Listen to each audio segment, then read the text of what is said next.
엄마, 이거 뭐예요? 문 바꿨어요? 문을 바꾼 게 아니라 비밀번호 키를 통째로 바꿔버렸어. 뭐야, 비밀번호도 안 맞는데요. 8자리인데 나도 까먹어버렸다. 네? 그럼 문을 어떻게 열어요? 엄마 아빠 지문만 등록해놔서 우리 둘밖에 못 열어? 이제? 아니, 왜요? 왜긴 왜야. 아무 때 나와서 행패 부리니까 이제 오지 말라는 소리지. 몇 번 말하니? 아니, 아무리 그래도 자식들 못 들어오게 하려고 번호키까지 바꾸는 부모가 어디 있어요? 그러게 말로 했을 때 들어야지. 나도 돈 많이 들었어. 왜 이렇게까지 하시는데요? 자식이 부모 집 좀 오면 어때서요? 그러면 네가 우리 집 오는 만큼 우리도 너희 집에 마음대로 찾아가도 되냐? 또 말도 안 되는 소리를 하세요. 거봐라. 그건 말이 안 되는데 너희는 왜 말이 돼? 엄마 아빠도 생활이라는 게 있고 아무리 자식이라도 찾아오는 거 불편하고 번거로울 때가 있는 법이야. 그래서 너희는 현관 비밀번호 죽어도 안 알려주잖냐? 나도 공평하게 그렇게 해보려는데 뭐가 문제야? 오늘 이야기 속 주인공은 64세 최병희 씨입니다. 그리고 그녀의 아들과 딸에 관한 이야기이죠. 결혼한 자식집은 나라님 집보다 들어가기가 힘들고 조심스러운 법이었습니다. 하지만 어째서 그 반대는 그렇게나 쉬운지 몰랐습니다. 부모 집도 자식집, 자식집도 자식집. 그렇게 사생활이 어쩌고 저쩌고 하는 자식들은 부모의 사생활은 없는 줄 아는 모양이었습니다. 아무렇지도 않게 예고도 없이 쳐들어와서 당연한 듯 머물렀다 가는 건 예사였습니다. 주인이 있든 없든 마음대로였죠. 만약 부모가 자식 집에 가서 그렇게 했다면 다들 늙은이가 노망이 났나 보다 하고 생각했을 것이었습니다. 최 씨 가족도 마찬가지였습니다. 최 씨 부부는 그런 자식들에게 넌더리가 났습니다. 비밀번호를 바꿔도 제 집처럼 드나드는 자식들 때문에 최 씨는 결단을 내리게 되었습니다. 현관문 도어락을 통째로 뜯어내버렸죠. 이렇게까지 했는데 자식들도 전처럼 하지는 못할 것이었습니다. 최 씨는 아들이 하나 그리고 딸도 하나 있었습니다. 아들 이름은 강주석이고 딸 이름은 강여울이죠. 자식 둘을 키우면서 크고 작은 우여곡절이야 당연히 없을 수는 없었습니다. 아무리 모범생으로 컸어도 고충은 있기 마련이었죠. 그래도 최 씨의 자식들 정도면 큰일 없이 잘 커졌다고 생각하며 살았습니다. 아들, 딸 모두 대학 진학을 하면서 따로 살기 시작했고 직장에 들어가서도 마찬가지였습니다. 하지만 따로 살더라도 거리가 멀지 않았기에 왕래는 하며 살았죠. 독립해서도 아들과 딸의 집 비밀번호는 최 씨와 똑같은 4자리 숫자였습니다. 자주 갈 일은 없었지만 잘 사는지 한 번씩 들여다 보러 가기도 했습니다. 하지만 그것도 모두 결혼 전에나 가능한 일이었습니다. 최 씨의 아들이 먼저 결혼을 했고 금방 아이도 낳았습니다. 엄마, 그 집에 보면은 토스터 있지 않아요? 토스터? 네. 그 식빵 굽는 기계 있잖아요. 작은 방에 제가 넣어놨었는데. 아들의 결혼식 전 신혼집 계약 문제로 인해서 한 달가량 최 씨의 집에 들어와서 산 적이 있었는데 그때 주문해서 깜빡하고 안 챙겨갔다는 아들. 쓸 일이 없어서 잊고 있다가 이제 생각났다며 전화를 했습니다. 아, 여기 있네. 가지고 가게? 이따 저녁 때쯤 들릴게요. 그러자 옆에서 듣고 있던 남편이 끼어들어 말했습니다. 어차피 우리 나갈 건데 가는 길에 잠깐 주고 가면 되지. 최 씨는 2시간 뒤쯤 남편과 함께 모임 약속이 있었습니다. 그리고 아들네 아파트는 최 씨와 같은 아파트는 아니지만 걸어서 10분이 채 안 걸리는 바로 옆 건물이었죠. 주서가 아버지가 가는 길에 전해주자는데 집에 있어? 아, 지금 바뀌긴 한데요. 1시간 정도 뒤면 들어갈 것 같아요. 그래? 그럼 우리도 그때쯤 들려서 주고 갈게.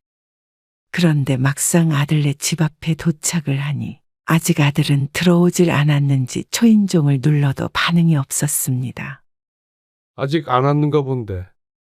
그런가 보네. 최 씨가 아들에게 전화를 걸자 아들이 난감한 투로 말했습니다. 어쩌죠? 좀 늦을 것 같은데. 30분쯤 있다가 도착해요. 그래? 그럼 안에다 두고 갈게. 네, 안 해요? 그냥 집 앞에 두세요. 누가 가져가면 어떡해?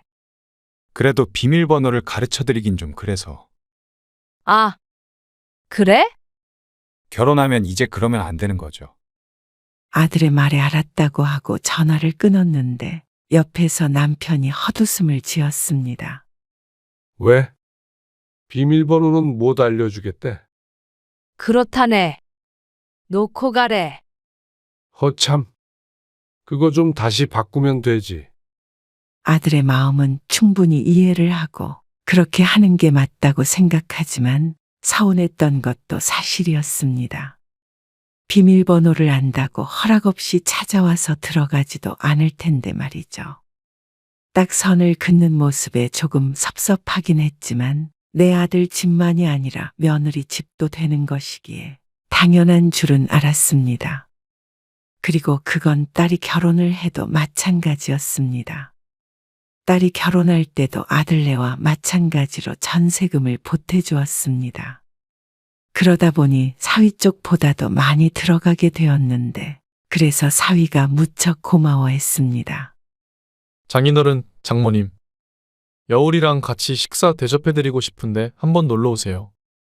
아들이 결혼식을 올리고 한 달이 채 안 되었을 때 사위의 초대로 최 씨 부부가 딸네 집에 방문하게 되었습니다. 집이 좋네. 딸이 살고 있는 신혼집은 최 씨네 집과 차 타고 15분 정도 걸리는 곳에 위치한 신축 아파트였습니다.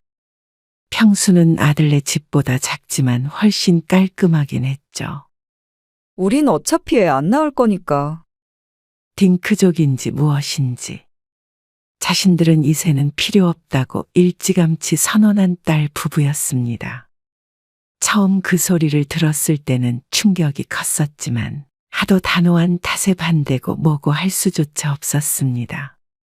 사돈네도 별말이 없는 것을 보니 운명으로 받아들이는 듯 했습니다.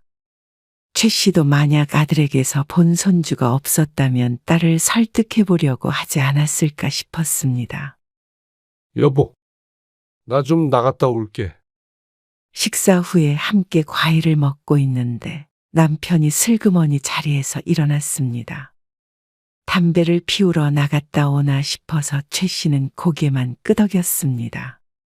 그렇게 앉아서 얘기를 하고 있는데 남편에게서 전화가 왔습니다. 왜 안 올라오고 전화를 했어? 의아한 마음에 전화를 받자 남편이 난처해하며 말했습니다. 여보, 여기 1층에서 문이 안 열리는데 1104호 호출 누르면 돼. 자꾸 비밀번호를 누르라는데. 아, 비밀번호? 잠깐만. 최 씨는 휴대폰에서 잠시 귀를 떼고 딸을 불렀습니다. 여울아. 아빠가 밑에서 못 들어오고 있는데 비밀번호 뭐야? 호출 누르시라 그래. 잘 못하시겠대. 왜 못해? 그냥 1104호 누르고 종 누르면 되는데. 우리 아파트랑 다른 거라 아빠는 잘 못하지. 남편이 전화를 끊지도 않고 기다리고 있는데 딸은 비밀번호를 가르쳐 주지 않았습니다. 그러자 옆에서 사위가 일어나며 말했습니다. 제가 내려가서 모시고 올게요. 그래. 그럼. 여보, 박서방이 내려간대. 그러고서 전화를 끊었는데 사위가 데리러 내려간다지만 최 씨의 기분은 좋지 않았습니다. 현관문 비밀번호도 아니고 1층 공동연관 비밀번호조차 알려주는 걸 꺼리는 게 맞나 싶었습니다. 사위도 비밀번호를 알려주는 게 아니라 차라리 내려가서 모시고 올 정도라면 요즘 사람들은 전부 이러나 싶었습니다. 아들 며느리를 봐도 크게 다르지 않았으니 말이죠. 남편이 사위와 함께 들어와서 잠시 앉아 있는데 딸이 이만 일어나자며 자리를 정리했습니다. 안 그래도 슬슬 일어날 때가 됐다고 생각해서 가방을 찾아 두리번거리는데 딸이 말을 이었습니다. 아무리 자식이라도 오래 있으면 안 되는 거 알지? 최 씨도 남편도 오래 있을 생각도 없었지만 어쩐지 쫓아내는 듯한 말에 기분이 묘했습니다. 지금 가려고 일어나잖아. 우리 집도 그렇지만 특히나 오빠네 집에 가면 아니다. 그냥 웬만하면 가지 말어. 며느리 힘드니까. 참나. 우리가 뭘 힘들게 해? 그리고 너희 오빠네 집도 가본 적도 별로 없다. 힘들게 안 해도 힘든 게 며느리잖아. 아무것도 안 해도 그냥 오기만 해도 존재만으로도 힘드니까 어지간하면 가지 말란 소리지. 농담처럼 하는 딸의 말을 최 씨도 웃어넘겼지만 속으론 쓴웃음을 지었습니다. 최 씨 부부가 자식들에게 그리고 며느리나 사위에게 그런 존재인가 싶었습니다. 결혼한 뒤로는 자식들 집에 직접 방문한 적이 아들, 딸 둘을 합쳐도 한 손가락 안에 꼽혔는데 이런 말을 들어야 하는지 기가 찼습니다. 웃으라고 한 말이겠지만 존재만으로도 힘들다는 말이 참 상처가 되었죠. 최 씨는 그런 내색은 하지 않고 자리에서 일어났습니다. 그리고 집 앞에 도착하고는 깜짝 놀랐습니다. 문이 열려 있는데? 주먹 하나가 들어갈 만큼의 문틈이 보였습니다. 자동으로 닫히지 않아서 꼭 나올 때 힘을 줘서 닫아야 하는 문이었습니다. 그리고는 잠겼는지 늘 확인하는 게 일상이라 이렇게 열려 있을 리가 없었습니다. 최 씨도 남편도 화들짝 놀라 문을 열고 들어갔는데 보이는 광경에 또 경악했죠. 집이 왜 이래? 왜 그래? 뒤이어 남편이 들어왔는데 남편도 최 씨만큼 놀랐습니다. 아니, 도둑이 들었나? 분명히 나올 때는 깔끔하게 정돈이 되어 있던 집이었는데 지금은 누가 봐도 어수선했습니다. 수건이 바닥에 널브러져 있었고 곳곳엔 물기가 묻어 있었습니다. 냉장고 문도 열려 있었죠. 아니, 도둑이 우리 집에서 목욕이라도 하고 갔나? 최 씨가 어지럽혀진 집을 치우는데 도둑이 아니라 아들이라도 왔다 간 듯 했습니다. 딸내에 있다가 왔으니 딸은 아닐 테니 말이죠. 최 씨가 휴대폰을 들어 아들에게 전화를 걸었습니다. 주서가, 너 혹시 집에 왔다 갔어? 아, 저는 아니고요. 잠시만요. 아들이 잠깐만 기다리라고 하더니 며느리를 바꿔주었습니다. 어머니, 저예요. 아까 태윤이랑 주석 씨 기다리고 있는데 갑자기 쉬가 마렵다는 거예요. 아, 그래서 집에 왔다 갔어? 네. 너무 급하다고 당장 바지에 실수할 것 같다는데 급한 마음에 어머님 댁으로 갔어요. 저희 집까지 돌아가려면 10분은 걸어야 되니까. 아들네 아파트는 최신의 아파트 바로 붙어 있었지만 최신애가 대로변 바로 앞이었고 아들네는 한참 안으로 들어간 뒷동이었습니다. 그러다 보니 더 가까운 최 씨의 집으로 들어왔다가 간 것 같았죠. 근데 무슨 물이 이렇게 흥건해? 걸레로 바닥을 닦으면서 물었더니 며느리가 웃으면서 대답했습니다. 태윤이가 쉬하다가 욕실 바닥에 좀 흘려서요. 그래서 물 뿌렸는데 어떻게 뿌렸길래 거실까지 물이 흥건한지 몰랐습니다. 그리고 수건을 쓰고 그대로 던져둔 모양이었죠. 최 씨는 별말 하지 않고 알았다고 전화를 끊으려는데 며느리가 말했습니다. 아참, 그리고 태윤이가 냉장고 열어보더니 사과가 있다고 먹고 싶다고 그래서 몇 개 가져왔어요. 냉장고 문이 열려 있는 이유인 듯 했습니다. 그래, 알았어. 문이 다 열려 있길래 아, 정말요? 닫는다고 닫았는데 다음부터 잘 확인할게요. 그 잠깐 사이에 집을 이렇게 어수선하게 만들어 놓나 싶었습니다. 그래도 며느리와 손자가 그랬다니 천만다행이었죠. 또 시집에 얼씬도 안 하는 그런 며느리보다는 낫지 않겠나 싶은 마음에 그저 해프닝으로 웃어넘겼습니다. 그리고 며칠 뒤 비 오는 어느 날 새벽에 있었던 일입니다. 폭우가 쏟아지는 날이었죠. 일찍 잠에 든 최 씨는 이상한 소리를 듣고 잠에서 깼습니다. 빗소리가 이렇게 시끄러워. 창을 때리는 빗소리에 깼나 싶었지만 다시 눈을 감은 최 씨의 귓가에 이질적인 소리가 섞여 들어왔습니다. 삐삐삐 하는 기계음이었죠. 무겁던 눈꺼풀이 번쩍 뜨였습니다. 숨을 죽이고 다시 들어보자 다시 한번 기계음이 들리더니 이번에는 쿵쿵 하고 문을 두드리는 소리가 들렸습니다. 벽에 걸린 시계를 보니 이미 새벽 2시가 넘어가고 있었습니다. 여보, 일어나봐. 최 씨는 급히 남편을 깨웠습니다. 남편이 뒤척이더니 일어나 앉았습니다. 아, 자는데 왜 그래?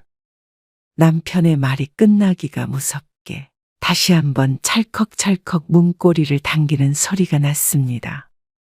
그러자 남편도 놀라서 침대에서 몸을 일으켰습니다. 빗소리인 줄 알았는데 누가 밖에서 자꾸 문을 두드리는 것 같아. 등줄기가 오싹했습니다. 금방이라도 누군가가 문을 벌컥 열고 들어올 것만 같았습니다. 누구세요? 남편이 물어도 밖에선 대답도 없고 문고리만 당길 뿐이었습니다.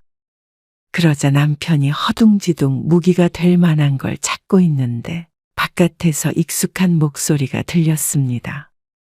엄마, 나야. 문 좀 열어줘요. 아들이었습니다. 최 씨와 남편의 어깨가 축 내려갔습니다. 너 뭐야? 남편이 문을 벌컥 열며 말하는데 아들의 흐느적거리는 몸이 쏟아져 들어왔습니다. 누가 봐도 취한 듯한 모습에 최 씨가 머리를 짚었습니다. 아, 친구들 좀 만나고 왔는데 밥 좀 주세요. 생뚱맞은 소리에 눈만 크게 뜨고 있는데 아들이 식탁 앞에 앉았습니다. 속이 너무 안 좋은데 혹시 해장국 없어요? 기가 막혔습니다. 여기가 해장국집이야? 밥을 먹으려거든 집에 가지 왜 이리로 왔어? 아, 이러고 집에 가서 밥 달라 그러면 태은이 엄마한테 욕먹어요. 그러면서 해장국 좀 내놓으라며 성화였습니다. 뭐 이런 놈이 다 있나 싶었습니다. 늦게 들어가면 더 욕먹어. 얼른 집에 들어가. 아니, 해장국 없으면 라면이라도 주세요. 속 좀 풀고 가게. 어서 못 가? 그러자라면 타령을 하며 일어나지 않는 아들. 하는 수 없이 남편이 얼른 라면을 끓여주고는 보내버렸습니다. 아들은 집 밖을 나서면서도 차라리 자고 가겠다며 꼬장을 부렸습니다. 아들을 보내고 나니 새벽 3시가 훌쩍 넘었습니다. 피곤해서 오히려 잠도 제대로 못 들고 자다 깨달을 반복하니 아침에 일어났을 땐 꼭 밤을 새운 기분이 들었죠. 그날이 처음이었고 그 뒤로도 종종 아들은 술을 먹고 찾아와 밥을 달라고 주정을 부렸습니다. 처음엔 라면이라도 끓여주다가 나중엔 그대로 다시 쫓아내거나 며느리에게 데리고 가라고 연락을 했습니다. 그러던 어느 날 주말에 남편과 함께 아침에 외출했다가 오후 5시쯤 집에 들어갔는데 또 소스라치게 놀랐습니다.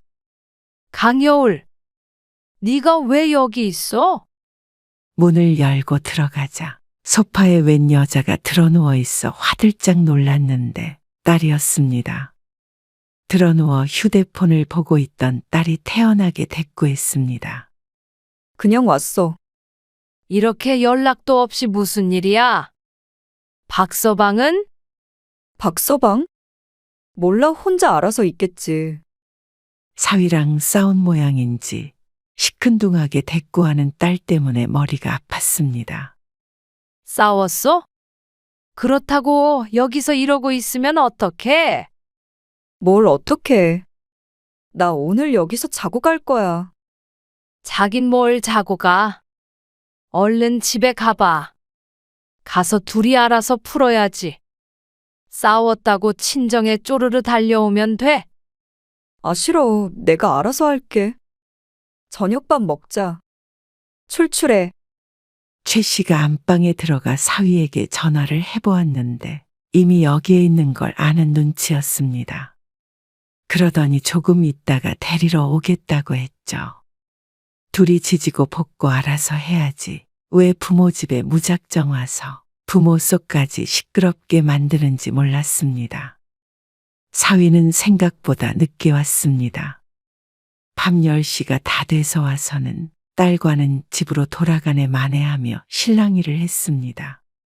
최 씨 부부는 끼어들지 않고 있다가 결론이 날 것 같지 않자 한마디 했습니다. 둘이 싸우든 말든 집에 가서 해. 좀. 10시 넘은 시간까지 자식의 부부싸움을 관람하고 있어야 하는 처지가 괴로웠습니다. 어쩜 이런 자식들이 다 있나 싶었습니다. 아들이고 딸이고 부모의 사생활은 전혀 존중해주질 않았습니다.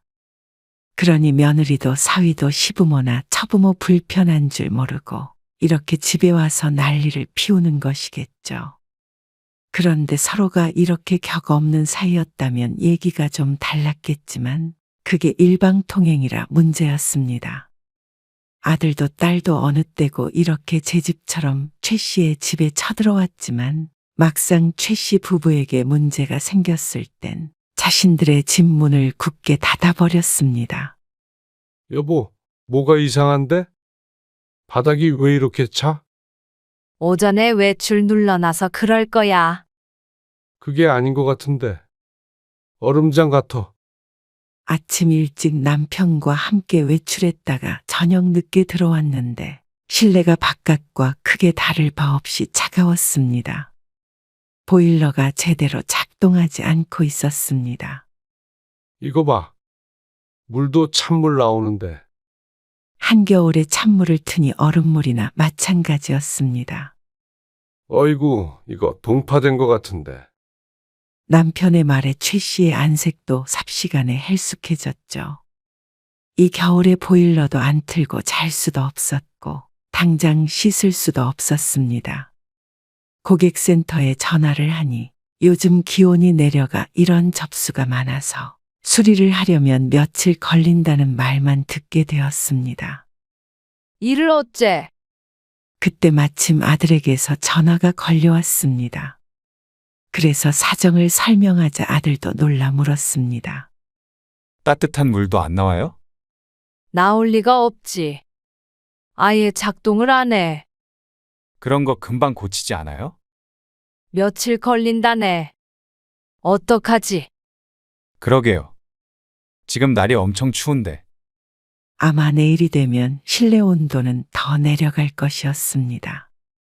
그나마 아침까지 보일러를 켜놨기 때문에 지금은 있을 만한 수준이었죠. 최 씨가 고민하고 있는데 아들이 잠시 침묵하더니 말했습니다. 어쩔 수 없네요. 고칠 때까지 호텔에서라도 묵고 계셔야지. 그래야 하나? 그렇죠. 뭐, 저희 집은 서로 불편하니까. 좀 그렇죠. 아들네 집으로 간다고 하지도 않았는데 아들이 방어적인 태도를 취했습니다. 애엄마도 있고, 태윤이도 있고요.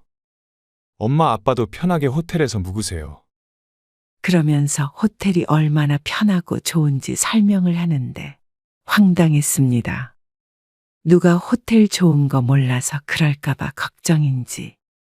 그래서 최 씨는 아들의 말을 끊고는 알아서 하겠다고 대답하고는 전화를 끊어버렸습니다. 여보, 아무래도 오늘은 여기서 이불 덮고 대충 자고 고칠 때까지는 근처에 숙소라도 얻어야 할까봐. 남편도 아들과의 통화 내용을 들었는지 아들네 집으로 가자 소리는 하지 않고 한숨을 쉬었습니다. 참 일이 번거롭게 됐다 싶었습니다. 장롱에서 이불이라도 더 꺼내보려는데 이번에는 딸에게서 전화가 왔습니다. 얘들이 왜 번갈아가며 전화를 하지? 최 씨가 중얼거리고는 전화를 받았습니다. 엄마, 보일러 고장 났어? 주석이가 그러든. 방금 전화 왔지. 그래. 동파된 거 같은데 수리하려면 며칠 걸린대. 아들에게 했던 얘기를 그대로 하자 딸이 또 난감한 투로 대꾸했습니다. 어쩌지? 우리 집도 주말에 시부모님이 오실 수도 있어서 엄마도 사위 있으면 불편하지 않을까? 아들이 무슨 얘기를 어떻게 했는지는 몰라도 최 씨 입장에서는 황당하기 짝이 없었습니다.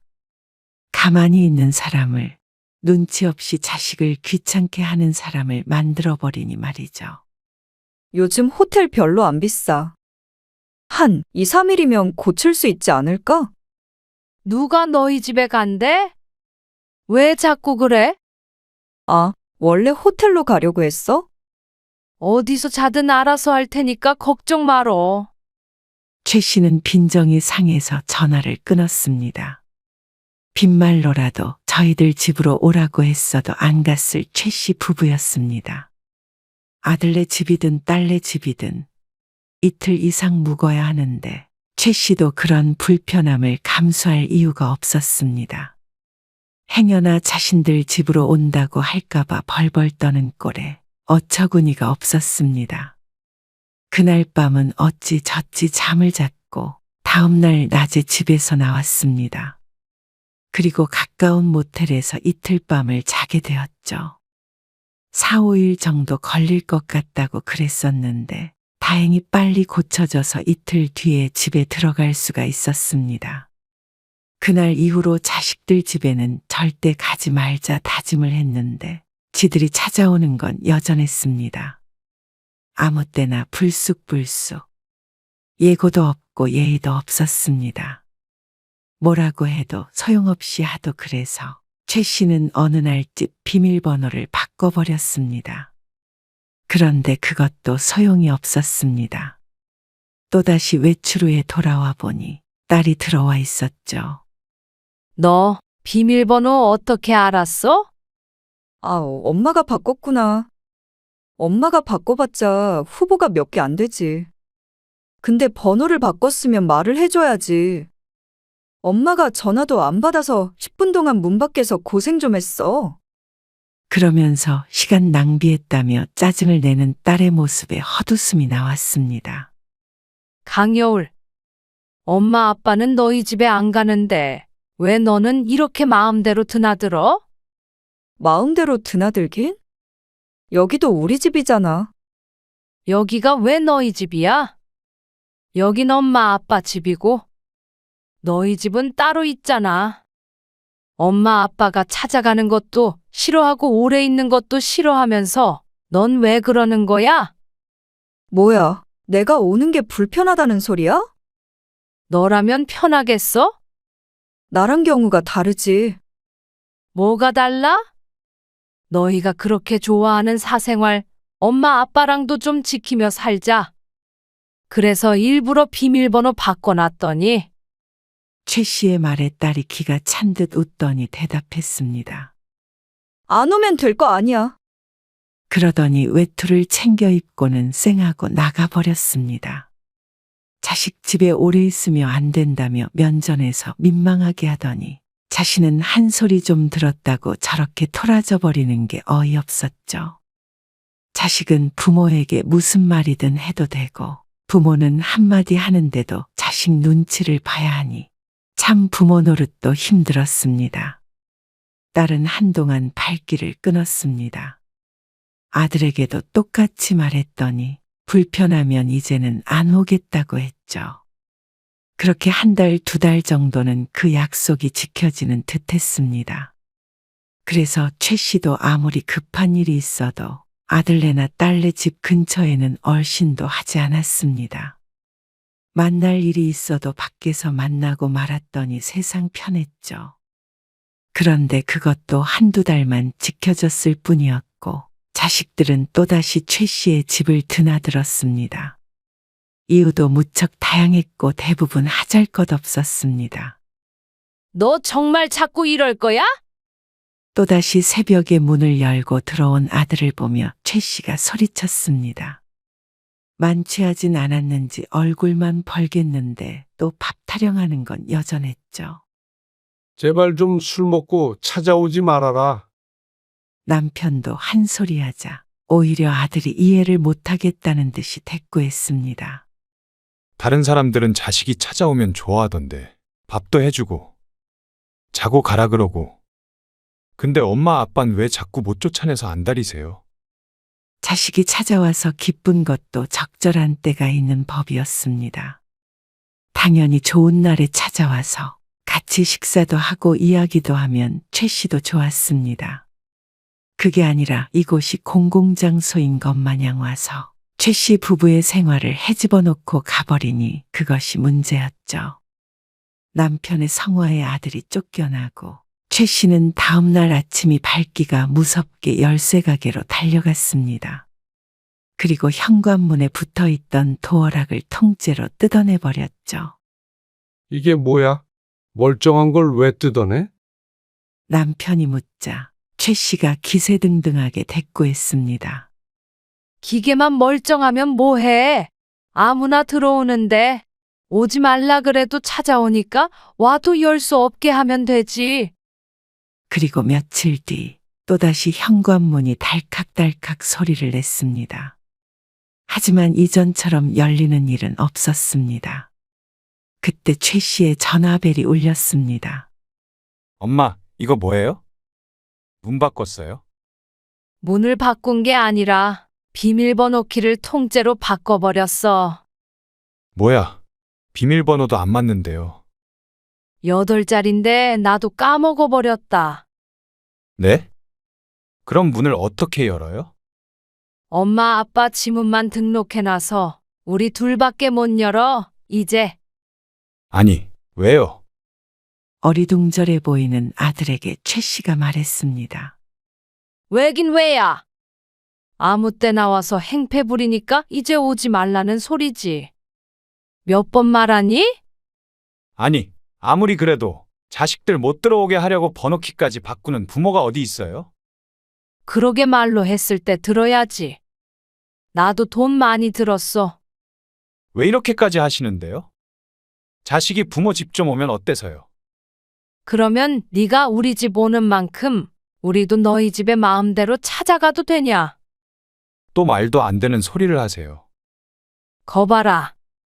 그건 말이 안 되는데 너희는 왜 말이 돼? 엄마 아빠도 생활이라는 게 있고 아무리 자식이라도 찾아오는 거 불편하고 번거로울 때가 있는 법이야. 그래서 너희는 현관 비밀번호 죽어도 안 알려주잖냐? 나도 공평하게 그렇게 해보려는데 뭐가 문제야? 그것 때문에 복수라도 하신다는 말씀이세요? 그렇게 거창하게 말할 것까지는 없고 너희들도 찾아오려면 정식으로 절차를 밟고 와. 우리들처럼. 정식 절차요. 그게 무슨 말이에요? 오기 전에 먼저 우리 스케줄 물어보고 허락받고 와서 오래 머무르지 않고 돌아가고 너희가 하는 것처럼 똑같이. 아들도 더 이상 할 말이 없는지 한숨을 쉬고는 전화를 끊었습니다. 그리고 또 며칠 뒤에 딸과도 똑같은 대화를 반복했습니다. 엄마도 그럼 우리 집에 오면 되잖아. 싫다? 나도 불편해서 가기 싫어. 각자 집에서 알아서 잘 살자. 그러자 딸은 매정하다며 비난했죠. 하지만 그렇다고 해도 앞으로 자식들이 마음대로 들어오게 할 마음은 추호도 없었습니다. 부모도 자식이 언제든 오는 게 좋은 건 아니었습니다. 내 집에 누굴 들인다면 내가 준비가 됐을 때, 기분이 괜찮을 때 드리고 싶었습니다. 그렇게 생각해보면 요즘 젊은 사람들의 문화라는 게 꼭 나쁜 것만은 아니었습니다. 서로 공평하게만 한다면 말이죠. 이제 안에서 문을 열어주지 않으면 들어올 수 없으니 찾아오려면 최 씨에게 연락을 할 수밖에 없었습니다. 그러자 불청객의 발걸음이 뚝 끊겼습니다. 그러니 참 편안했습니다. 새벽에 잠을 깰 일도 없었고 귀가 후에 보이는 인형에 깜짝깜짝 놀랄 일도 없었고 말이죠. 그렇다고 아들, 딸과 등지고 산 것도 아니었고 다만 서로 어느 정도 예의를 지키게 된 것이기 때문에 결과는 무척 만족스러웠습니다. 부모 자식 간에도 거리라는 게, 선이라는 게 참 중요하구나 하고 깨닫는 계기가 되었죠. 최 씨는 새로 바뀐 도어락에 손가락을 갖다 댔습니다. 그러자 덜컹하고 문이 열렸습니다. 최 씨는 그 모습을 뿌듯하게 바라보고 집으로 들어갔습니다. 진작에 이럴 것을 하고 후회할 뿐이었습니다.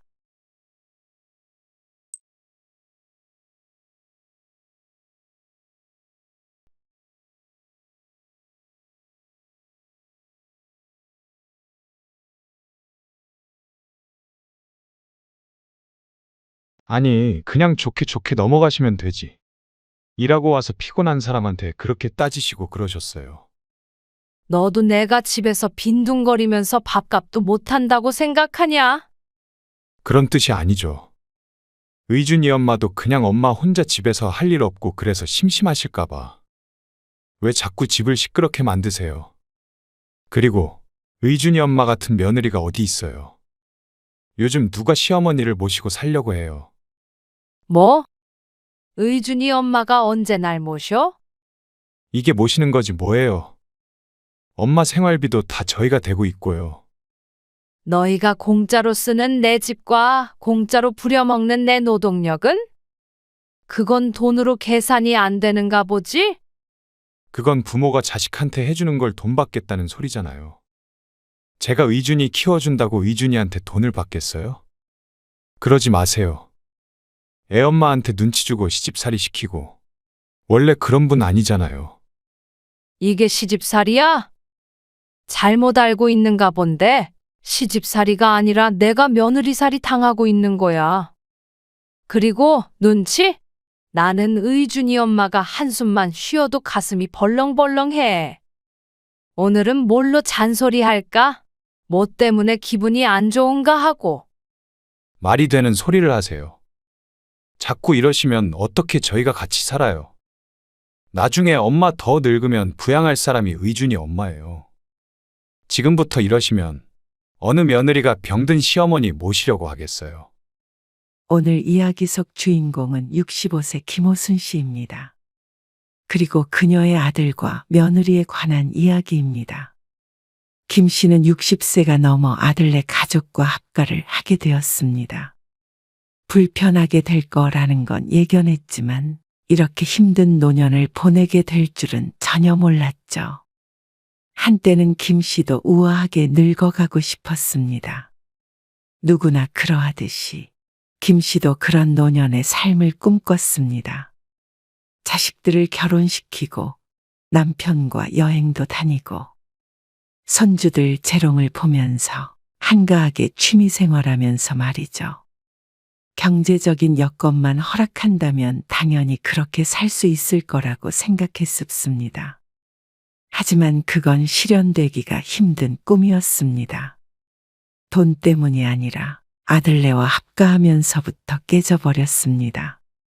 말년에 며느리 한숨소리만 들어도 가슴이 철렁하게 되니 팔자에도 없는 며느리살이 그리고 식모살이를 하게 되었습니다. 그것도 내 집에서 말이죠. 하지만 김 씨는 더는 이렇게 살 수가 없었습니다. 김 씨는 몇 년 전에 남편과 사별을 했습니다. 그리고 하나밖에 없는 아들은 남편이 떠난 뒤 2년 후 결혼을 하게 되었죠. 아들이 결혼할 때는 김 씨가 신혼집을 구할 전세금을 마련해 주었습니다. 그리고 김 씨는 남편과 함께 평생 모은 노후 자금이 남아 있었습니다. 아들을 직장에 들어갈 때까지 교육시키고 결혼도 시켰으니 김 씨는 이제 자신의 노후만 생각하면 된다고 여겼습니다. 이번 명절에는 전날 저녁에 와서 밥 한 끼만 먹고 가. 저희 안 자고 가도 되겠어요? 뭘 자고 가? 서로 불편하게. 저녁 먹고 집에 가서 쉬던지 아니면 처가에 좀 일찍 가던지 해. 알겠어요. 그럼. 그래. 밥도 밥에서 먹을 거니까. 그렇게 전하고. 네. 이번에도 어디 가시게요? 아, 다음 날에 친구랑 당일치기로 놀러 갔다 오기로 했어. 김 씨는 아들네 부부와 멀지 않은 곳에 살았지만 생각보다 자주 만나지는 않았습니다. 명절에 하루씩 보거나 어버이날쯤 돼야 보게 되었습니다. 10분, 20분 정도면 도착하는 거리이긴 했어도 서로 바쁘니 누군가가 적극적으로 만나자고 하지 않으면 볼 일이 없었죠. 김 씨는 시간 날 때 결혼한 아들 부부를 만나기보다는 주변 사람들을 만나거나 김 씨만의 취미 생활을 즐기려고 노력했습니다. 남편과 하고 싶었던 것들이지만 남편이 없으니 혼자라도 보람차게 살아보고 싶었습니다. 그리고 아들 부부는 결혼한 지 얼마 안 돼서 아이를 가졌습니다. 며느리가 출산한 뒤로는 돌이 가까워질 때까지 쭉 며느리 혼자 집에서 육아를 했는데 아이가 어린이집에 갈 수 있을 만큼 어느 정도 크자 어느 날 아들 며느리가 김 씨를 찾아와서 부탁했습니다. 엄마. 정이 곧 복직하려고 해요. 그래? 아, 의준이 어린이집 가니까? 아, 그런데 한 1년 정도만 더 있다가 보내고 싶어서요. 그럼 직장에 어떻게 가? 그게 어머님이 좀 봐주실 수 있을까요? 내가? 아들과 며느리는 이제 막 걷기 시작한 어린아이를 어린이집에 보내는 게 마음에 걸린다며 김 씨에게 육아를 부탁했습니다. 가끔은 모르겠는데 너희 둘 다 회사 나가면 매일 의준이를 봐야 하는 거잖아. 그래서 한 1년만 저희 집에 들어와서 지낼 수 있으세요? 갑작스러운 아들의 제안에 당황스러웠습니다. 1년간이라도 살림을 합쳐서 사는 건 쉬운 일이 아니었습니다. 아들 며느리와의 사이도 좋았고 손주를 사랑하지만 아이를 보기 위해 합가를 할 마음의 준비는 전혀 돼 있지 않았습니다. 차라리 사람을 써보는 게 어때? 그 생각도 해봤는데요. 잘 모르는 남한테 아이를 맡길 수도 없잖아요. 하지만 김 씨는 아들 부부가 원하는 대답을 들려주지 못했습니다. 너희 힘들면 왔다 갔다 하면서 애는 봐줄 수 있겠는데 아주 너희 집에 들어가서 봐주는 건 어려울 것 같아. 김 씨도 매일은 아니지만 일주일에 한두 번 용돈벌이 목적으로 소일거리도 하고 있었고 집 놔두고 아들네로 가는 것도 내키지 않았습니다. 1년간 김 씨의 삶이 사라질 테니 말이죠. 아들 며느리는 서운해했지만 김 씨는 합가해서 애를 봐주는 것이 아니라면 언제든지 힘들 때마다 도와줄 의향은 있었습니다. 급할 때 우리 집에다 맡기던지 아니면 가끔 너희 집에 가서 봐줄게. 그러자 아들도 아이를 어린이집에 보내게 되었습니다. 걱정했던 것과는 다르게 아이가 어린이집에도 잘 적응한다니 김 씨는 한시름 놓았습니다. 저희 오늘 일 늦게 끝나는데 의준이 하원 좀 도와주세요. 알았어. 시간 맞춰서 나갈게. 가끔 아들네 퇴근이 늦어질 때는 김 씨가 대신 손자를 데리고 아들 집에 들어가 있기도 했습니다. 그러니 김 씨는 합가하지 않길 잘했다는 생각을 했습니다. 이제는 이런 생활에 익숙해져서 아들 며느리도 어린 아이를 어린이집에 보냈다고 불안해하지 않았고 김 씨도 김 씨의 생활을 지킬 수 있었으니 말이죠. 아이가 태어나기 전보다는 아들 며느리를 볼 일이 많긴 했지만 아이를 넘겨주는 잠깐만 만나고 말았기 때문에 이때까지도 적당한 거리를 유지할 수가 있었습니다. 그런데 상황은 둘째가 태어나면서 달라지게 되었죠. 둘째가 태어나고 얼마 안 됐을 땐 며느리가 또 일을 쉬게 되니 김 씨가 방문할 일은 무척 드물었습니다. 그런데 어느 날 엄마, 집 주인이 전세금을 올려달라고 그러는데 정말? 얼마나? 5천이나 올려달라 그러네요. 뭐? 그렇게나 많이? 그래서 저도 골치가 아파요. 그래서 말인데요. 그런데 아들의 용건은 이것이었습니다. 차라리 어머니도 혼자 계시니까 저희 전셋집 빼버리고 그 집으로 들어가는 게 어떨까 해요. 따로 사는 것도 어쩌면 낭비라면서 아들은 또다시 합가를 제안했습니다. 의준이 엄마도 또 복직해야 하고요. 여러 가지를 따져봤을 때 저희가 합쳐서 사는 게 좋지 않을까요? 그게 경제적이고 합리적이잖아요. 같이 사는 게 생각처럼 쉽니? 김 씨가 또다시 당황스러워하자 아들이 말했습니다. 저희도 쉽게 생각하고 말씀드린 거 아니에요. 당연히 불편함 감수하고 말씀드리는 거니까 엄마도 이번엔 거절 안 하셨으면 좋겠어요. 저희도 맞벌이를 해야 살잖아요. 그 뒤로도 아들은 김 씨를 설득하려고 노력했습니다.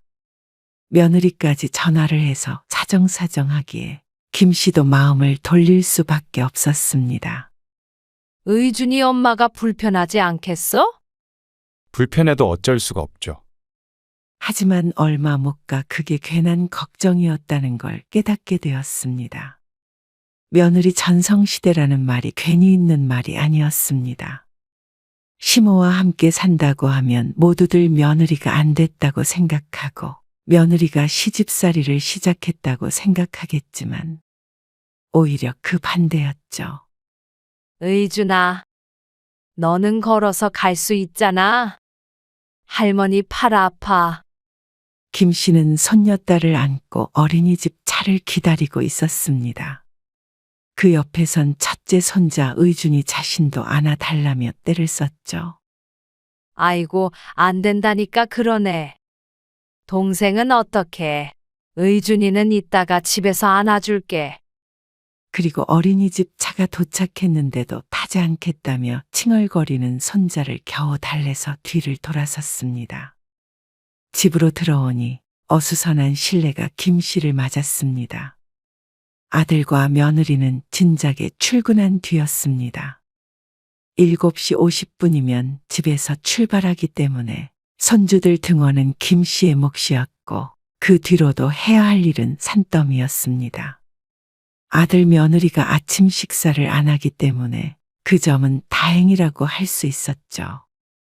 어떻게 이렇게 금방금방 어지르는지? 하루에도 청소를 2번은 해야 했습니다.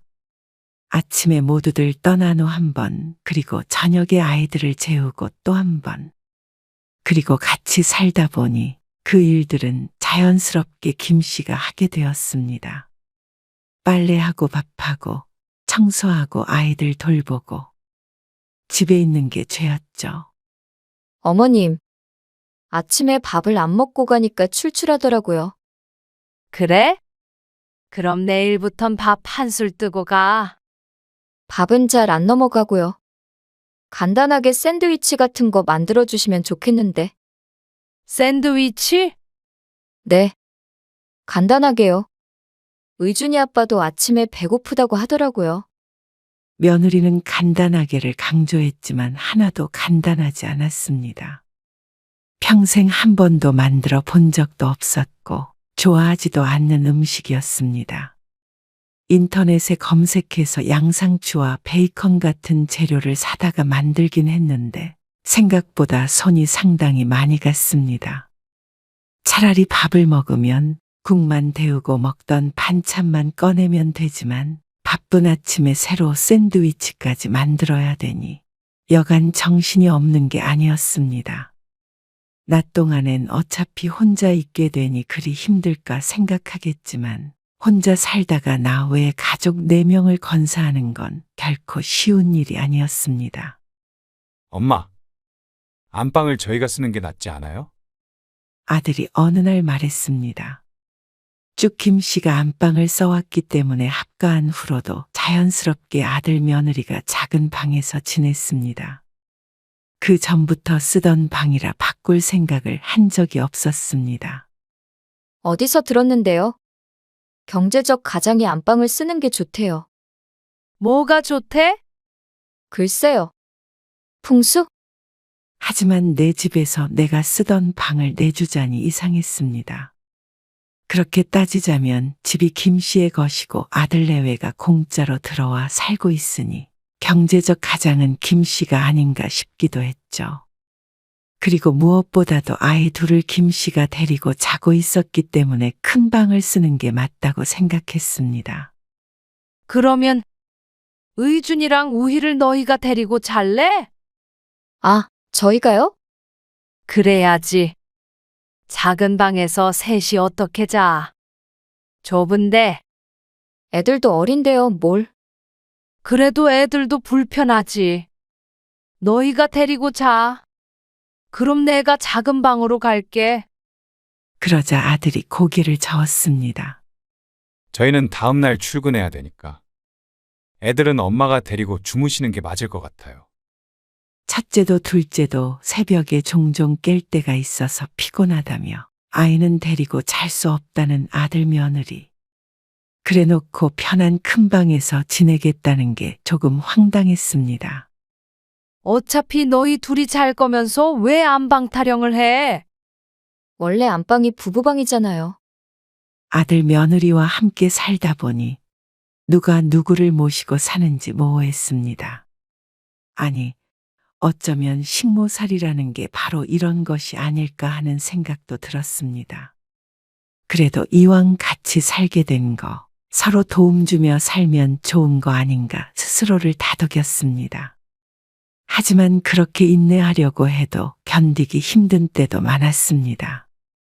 어느 날 김 씨는 몸이 좋지 않아 아들 며느리가 출근한 뒤로도 한참을 누워 있었습니다. 청소만 대충 하고서 잠이 들었는데 깨어보니 어느새 오후 늦은 시간이 되어 있었죠. 아이고, 벌써 애들 올 때 됐네. 손주들을 데리고 들어와서 밥을 먹이니 아들 며느리가 돌아왔습니다. 밥부터 먹고 씻을게요. 아, 아직 애들도 안 씻겼어. 애들 좀 네가 씻겨라. 아, 그래요? 일단 밥부터 먹죠. 알았어. 김 씨는 어제 저녁에 먹다 남아서 냉장고에 넣어놨던 된장찌개와 반찬들을 꺼냈습니다. 오늘 이상하게 몸이 안 좋아서 새로 반찬을 못했네.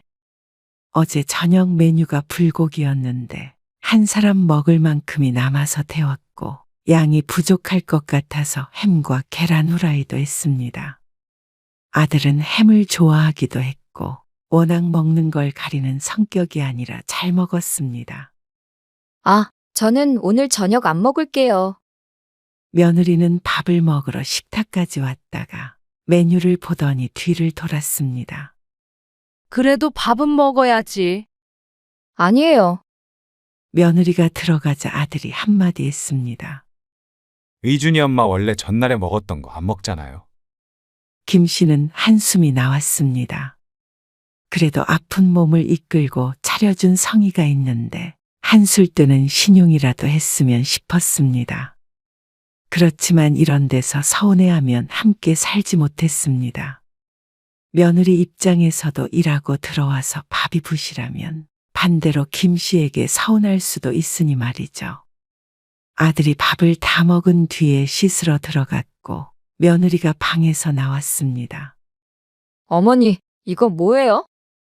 손에는 어제 낮에 며느리 옷장에 넣어놓은 티셔츠가 들려 있었습니다. 왜 그래? 이거 혹시 건조기 돌리셨어요? 글쎄다. 아마 그런 거 같은데. 아, 이거는 건조기 돌리면 줄어들어요. 그래? 근데 빨간 바구니에 들어있길래.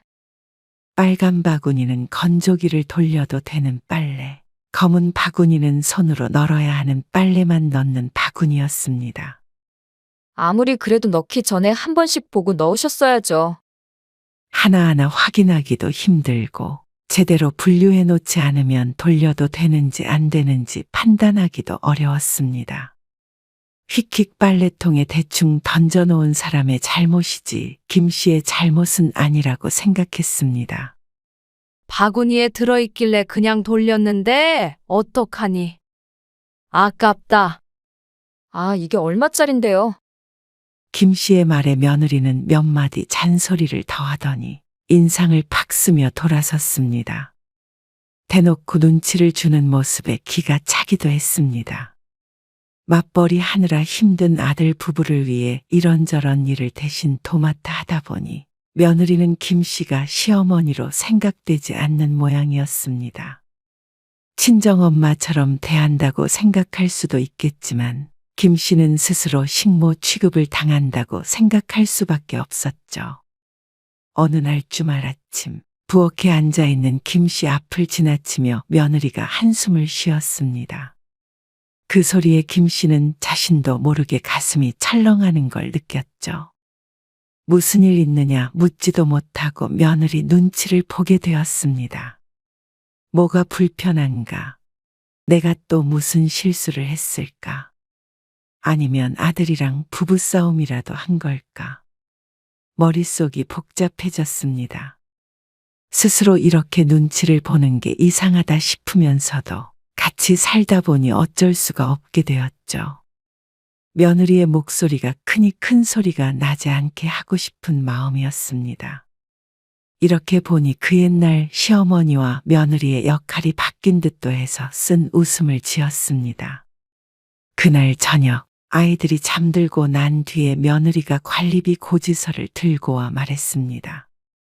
어머니, 이거 관리비가 왜 이렇게 많이 나왔어요? 날이 더우니까 에어컨을 많이 틀어서 그렇지.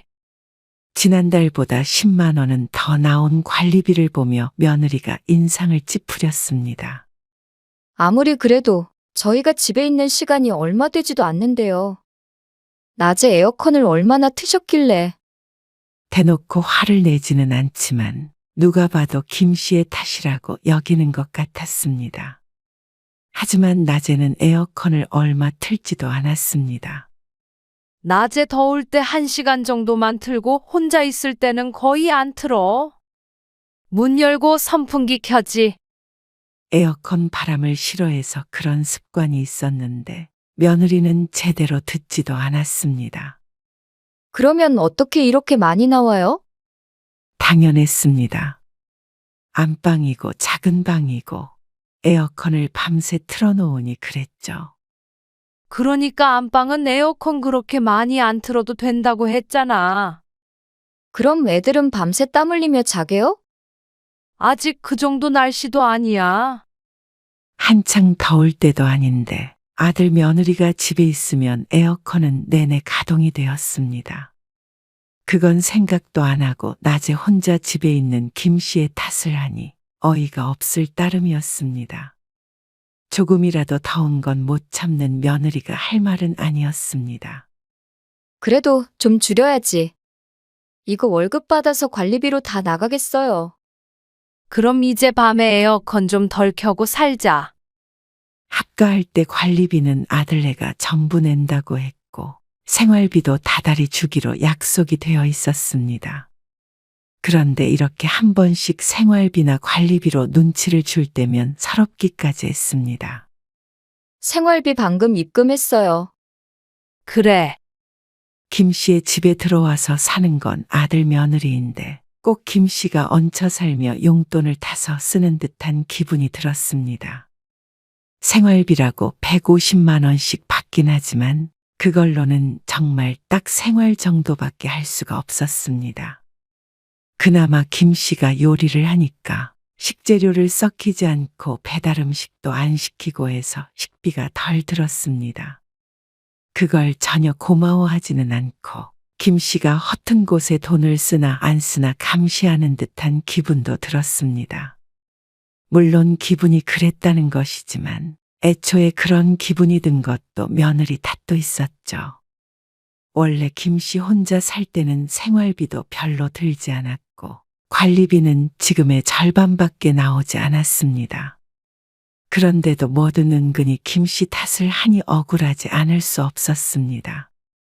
무엇보다도 섭섭한 것은 아들도 며느리도 김 씨가 하는 노동은 노동이 아니라고 생각하는 것이었습니다. 종종 옛날 남편들이 집에서 살림하는 아내를 무시하듯이 맞벌이하는 아들 며느리가 김 씨를 집에서 놀고 먹는 사람 취급하는 것에 어처구니가 없었습니다. 특히나 며느리는 집에서 애 키우고 살림도 해봤음에도 불구하고 말이죠. 하지만 그냥 눈치만 주고 말았다면 김 씨도 콧방귀를 뀌었겠지만 며느리는 보다 적극적으로 김 씨를 쓸모없는 사람 취급을 했습니다. 다음 달에 며느리가 또 생활비를 입금했다고 말하며 김 씨의 옆에 앉았습니다. 소파에 앉아서 빨래를 정리하고 있는데 며느리가 꺼내는 말이 참 황당하기 그지없었습니다. 어머님도 아직 젊으신데 경제활동을 좀 하셔야 하지 않아요? 뭐? 무슨 말이야, 그게? 아니, 매일 집에만 계시니까요. 나가서 일도 하시면 좋죠. 일을 하라고. 그렇잖아요. 애들 어린이집 가고 저희 출근하면 하루 종일 집에서 할 일도 없으실 텐데. 시간이 아깝기도 하고요. 그래도 나가면 100만 원 정도는 벌 수 있지 않아요? 그게 아니더라도 밥벌이하고 살림에 보탤 정도는 충분히 버시죠. 그 전에도 일주일에 한두 번씩 일을 해서 용돈 정도는 벌었었는데 그걸 지금 못하는 이유가 자신들이라는 걸 까맣게 잊고 있는 것 같았습니다. 너희 출근하면 내가 언제 놀아? 놀 시간이 어디 있다고. 그럼 뭐 하시는데요? 청소하고 빨래하고 밥하고 설거지하고. 그러다 보면 애들 오고 제대로 쉬지도 못해. 에이, 그건 저녁에도 충분히 할 수 있는 일들이잖아요. 기가 막혔습니다. 김 씨가 하는 일은 아무것도 아니라는 양피식 웃기까지 하는 며느리 얼굴에 빨래를 집어 던지고 싶었습니다. 김 씨는 정리하던 빨래를 소파에 내려놨습니다. 그렇게 쉬운 일이면 너희도 퇴근하고 와서 좀 하던가. 아니, 쉬운 일이라는 게 아니라요. 회사 일보다는 수월하다 이 말이죠. 그러니까 집에서 놀지 말고 나가서 돈 벌어와라 이거야. 그렇게 말하니까 조금 이상하게 들리네요. 조금 이상하게 들린 게 아니고 그렇게 말한 게 맞잖아. 기분이 상한 김 씨가 따지자 며느리도 지지 않고 받아쳤습니다. 그런 뜻은 아닌데요.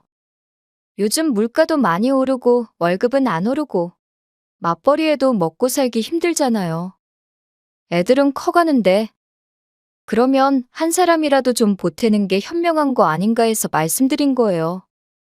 어머님 합가하기 전에 일도 하셨다고 그래서 이제 애들도 어느 정도 커서 할 일 많이 없으니까 다시 해보시는 게 어떻겠냐 하고 제안을 드린 거고요. 그렇게 날 세우실 거 없잖아요. 다 저희 가정을 생각해서 한 말인데. 말은 번드르르 하게 했지만 결국은 같은 말이었습니다. 여태까지 굳은 일 도맡아 하고 며느리에게 잔소리 들으면서 뒷바라지해도 참고 할 수 있었던 이유는 내 자식이고 내 손주이기 때문에 힘들 때 도와주자는 생각에서였습니다. 결코 이런 소리를 들으려고 그랬던 게 아니었는데 지난 세월이 참 억울하기도 했습니다. 아파도 며느리 빨래 잘못 돌릴까봐 여러 번 확인하고 아침마다 샌드위치 도시락 싸고 저녁에 퇴근 시간에 맞춰서 밥 차려놓고 새벽에 깨는 아이들 데리고 자며 뜬 눈으로 밤을 샌 적도 있었습니다. 며느리는 아이들은 저절로 크고 집안일도 눈 깜빡하면 자동으로 되어 있는 일이라고 생각하는 듯 했습니다. 그래. 알았다. 알았다고요? 그럼 일을 하시겠다는 거예요? 돈 벌어오라며. 근데 나가서 일할 것까지 뭐 있냐. 앞뒤가 안 맞는 김 씨의 말에 며느리가 어리둥절한 표정을 지었습니다. 일은 지금도 하고 있고 월세도 받으면 되잖냐. 네, 월세요? 그래. 너희들 내 집에 들어와서 공짜로 살았잖아. 근데 어디다 세 주면 이 집도 돈을 받을 수 있는 부동산이잖냐. 그리고 너희들 집안일 해준 것도 시간으로 환산하면 금방 부자 되겠다. 그게 무슨 말씀이세요? 월세는 나도 같이 사니까 매달 100만 원만 주고 애 보고 집안일 하는 비용은 150만 원만 줘라. 그래도 부모 자식 간에 너무 많이 받을 순 없지. 그럼 매달 250만 원이면 밥벌이는 하는 거 맞지? 아니, 어머니. 그러면 관리비도 같이 내야지. 너희는 4명이고 나는 1명이니까 5분의 1 내면 되지? 그럼 공평하다. 그런 말이 어디 있어요? 월세요? 그리고 집안일 좀 해주신 걸로 돈을 받아요? 그게 싫으면 집안일은 알아서 해. 육아도 알아서 하고. 그러면 월세만 받으마. 며느리는 기막혀 있고 그런 며느리를 보는 김 씨도 기가 막혔습니다. 어차피 어머니 혼자 사실 때도 다 했던 일이잖아요. 그래? 그러면 너도 나랑 같이 살기 전에 했던 일들 아니야? 그러니까 각자 해. 결국 며느리는 부하가 치민다는 표정으로 자리에서 일어났습니다. 본전도 못 건지고 돌아서야 하는 게 분했는지 방문을 쾅 하고 닫았습니다. 친정엄마한테도 저런 태도를 하는가 싶어서 고개를 절레절레 흔들었습니다. 아무리 편하다고 해도 시어머니인데 어쩜 저런 며느리가 다 있나 싶었죠. 그런데 다음 날 이번엔 아들이 찾아왔습니다. 어제 의준이 엄마랑 무슨 얘기 하셨어요? 곳에 가서 일러 바쳤는지 이번엔 아들에게 잔소리를 들을 차례인가 싶었습니다. 아니, 그냥 좋게 좋게 넘어가시면 되지. 일하고 와서 피곤한 사람한테 그렇게 돈 달라고 따지시고 그러셨어요. 앞뒤 내용은 제대로 들은 건지 모르겠지만 아들의 말을 더 들을 필요도 없을 듯 했습니다. 너도 내가 집에서 빈둥거리면서 밥값도 못한다고 생각하냐? 의준이 엄마가 그렇게 말해요? 그러니까 밖에서 돈 벌어와서 살림에라도 보태라고 그런 거 아니야? 그런 뜻이 아니겠죠. 그냥 엄마 집에서 할 일 없고 그래서 심심하실까봐. 역시나 아들도 김 씨가 집에서 탱자탱자 놀고 있다고 생각하고 있었던 것 같았습니다. 그러니까 너희는 내가 논다고 생각하는구나. 어제도 말했지만 한 달에 250만 원씩 입금해. 알겠어? 어제는 며느리에게 오기로 그렇게 이야기한 것이었지만 아들까지 이렇게 나오니 진짜로 받을 생각이 들었습니다. 아니, 왜 자꾸 집을 시끄럽게 만드세요? 그리고 의준이 엄마 같은 며느리가 어디 있어요? 요즘 누가 시어머니를 모시고 살려고 해요? 뭐? 의준이 엄마가 언제 날 모셔? 이게 모시는 거지 뭐예요? 엄마 생활비도 다 저희가 대고 있고요. 너희가 공짜로 쓰는 내 집과 공짜로 부려먹는 내 노동력은? 그건 돈으로 계산이 안 되는가 보지? 그건 부모가 자식한테 해주는 걸 돈 받겠다는 소리잖아요. 제가 의준이 키워준다고 의준이가 저한테 돈을 줘요? 그러지 마세요. 애엄마한테 눈치 주고 시집살이 시키고. 원래 그런 분 아니잖아요. 시집살이, 눈치, 기가 막혔습니다. 전부 거꾸로 알고 있는 아들이 어처구니가 없었습니다. 이게 시집살이야? 잘못 알고 있는데 시집살이가 아니라 내가 며느리살이 당하고 있는 거야. 그리고 눈치? 나는 의준이 엄마가 한숨만 쉬어도 가슴이 벌렁벌렁해. 오늘은 뭘로 잔소리할까? 뭐 때문에 기분이 안 좋은가 하고. 말이 되는 소리를 하세요. 자꾸 이러시면 어떻게 저희가 같이 살아요? 나중에 엄마 더 늙으면 부양할 사람이 의준이 엄마예요. 지금부터 이러시면 어느 며느리가 병든 시어머니 모시려고 하겠어요. 김 씨는 결코 원하지 않았던 합가였습니다. 자신의 인생을 잘 살고 있었고 아프더라도 스스로 병원에 가고 간병인을 쓸 노후 자금도 있었습니다. 그런데 자신들이 힘들어서 합가하자고 사람을 들들 볶았던 시절은 전혀 기억이 안 나는 듯 했습니다. 꼭 김 씨가 나 좀 봉양해 달라고 자식에게 매달리는 것처럼 이야기하는 게 황당했죠. 아니, 나는 너희한테 나 돌봐달란 소리 한 적도 없어. 지금 누가 누굴 부양하고 있는데 엉뚱한 소리를 해? 그렇게 생각했다면 얘기가 더 쉽겠다. 그냥 이참에 따로 살자. 뭐라고요? 따로 살자고요? 그래. 서로 자기가 피해받고 있다고 생각하는데 이게 무슨 의미야? 아니, 왜 얘기가 갑자기 그렇게 돼요? 도대체 왜 그러시는 거예요? 돈을 달라고 그러질 않나, 따로 살자고 그러질 않나. 뭐가 불만인데요? 왜 그렇게 며느리를 미워하세요? TV에서 고부 갈등 소재의 드라마를 보다 보면 많이 보이는 장면인 듯 했습니다. 다만 지금 그 주인공이 김 씨와 김 씨의 며느리인 것이 문제라면 문제였습니다. 김 씨는 더 이상 입씨름할 기운도 없었습니다. 애들도 어느 정도 컸고, 며느리도 시집살이 힘들다 그러니까 분가하면 되잖아. 당장 저희가 어디로 가요? 거봐라. 누가 누구한테 얹혀 살고 있는데 그래? 그러면서 밥벌이 해라 마라 했으면 나도 그 정도 말은 할 수 있는 거 아니야? 그러자 아들이 천장을 보며 한숨을 쉬었습니다. 어지간히 골치가 아픈 것 같은데 그건 김 씨도 마찬가지였습니다. 어제까지만 해도 따로 살 생각까진 안 했는데 이야기를 꺼내보니 그게 정답인 것 같았습니다. 모든 불화가 합가에서부터 시작된 것이었습니다. 거리를 두고 지냈던 지난 날 중에 아들 며느리와 사이가 안 좋았던 적은 없었습니다.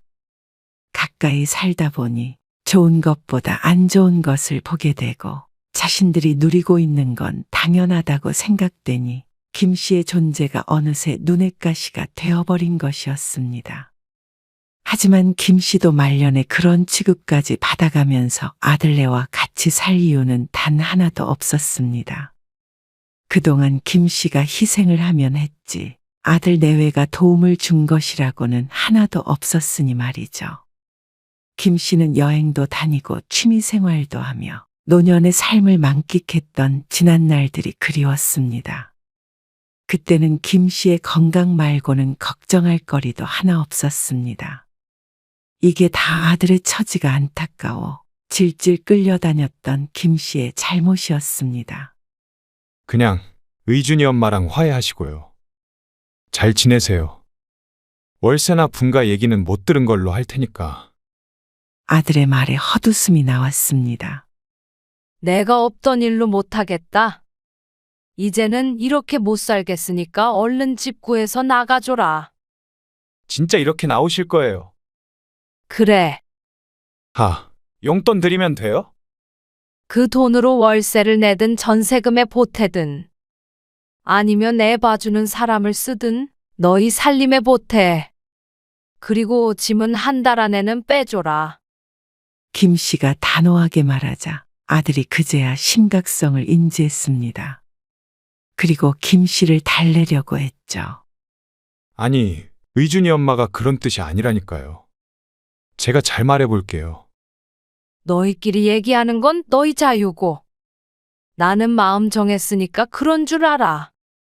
아니, 어떻게 지금 저희한테 나가라고 하세요? 애들도 있는데. 너희 전세금 뺀 거 있잖아. 그걸로 다른 집 구해서 가면 되지. 그러자 아들이 그렇게는 못하겠다고 언성을 높였습니다. 그러더니 며느리가 왜 시집살이 한다고 눈물을 훔쳤는지 알겠다며 김 씨를 비난했죠. 안 되겠다. 너희 여태 이 집에서 살았던 월세 다 계산해서 줘. 그리고 그 전세금도 너 결혼한다고 내가 마련해 준 돈 아니야? 그러자 아들이 입을 다물었습니다. 그리고는 집이 발칵 뒤집혔죠. 며느리도 그럴 순 없다며 따지고 들었습니다. 하지만 김 씨는 절대 마음을 되돌릴 생각이 없었습니다. 이렇게 앞으로 20년 이상 살 걸 생각하면 눈앞이 깜깜했습니다. 그러자 며칠 뒤엔 아들이 이사를 나가겠다고 했습니다. 대신 월세 얘긴 없던 걸로 하자며 말이죠. 하지만 김 씨도 억울해서 그대로 보낼 수는 없었습니다. 다른 건 다 그렇다 쳐도 여태 너희를 위해 노동했던 돈은 줘야겠다. 그게 얼만데요? 가사도우미, 육아도우미 쓰는 비용으로 계산하자면 5천을 줘도 부족하겠지만 2천만 원만 받으마. 2천만 원이요? 그래. 아들도 며느리도 펄쩍 뛰었지만 그렇지 않으면 월세도 계산하겠다는 말에 울며 겨자 먹기로 1,000만 원을 내놓았습니다. 김 씨는 더는 신랑이 하기도 싫어서 그 돈만 받고는 아들 며느리를 쫓아내버렸죠. 정든 손주들도 그렇게 내보내는 게 마음이 편한 건 아니었지만 이렇게 살다가는 아들 며느리와는 철천지원수가 되어 헤어질 것 같았습니다. 이 정도로 끝난 게 다행이다 싶었습니다. 아들 며느리는 집을 구해서 나갔고 더 이상 김 씨에게 아이들을 봐달라고 부탁하지 않았습니다. 부탁해도 김 씨가 거절했겠지만 말이죠. 그렇게 지지고 볶고 살면서 얼마나 힘든 일을 김 씨가 해왔었는지 둘 다 좀 깨달았으면 했습니다. 그리고 김 씨의 삶은 다시 평화가 찾아왔습니다. 그러니까 이 평화가 얼마나 소중했었는지 더욱더 뼈저리게 깨닫게 되었죠. 아들은 반년 정도가 흐르자 백기를 들었습니다. 그동안 죄송했다며 사과를 하는데 속이 시원하기보다는 씁쓸했습니다. 앞으로는 아들네 집 근처도 얼씬하지 않을 작정이었습니다. 혹시나 만날 일이 있다면 밖에서 만날 것이고 아들네 식모를 자처하지는 않을 것입니다. 그렇게 김 씨는 다시 꿈꿔왔던 노년의 생활을 되찾기 위해 노력하게 되었습니다. 자식과는 상관없는 김 씨만의 삶을 말이죠.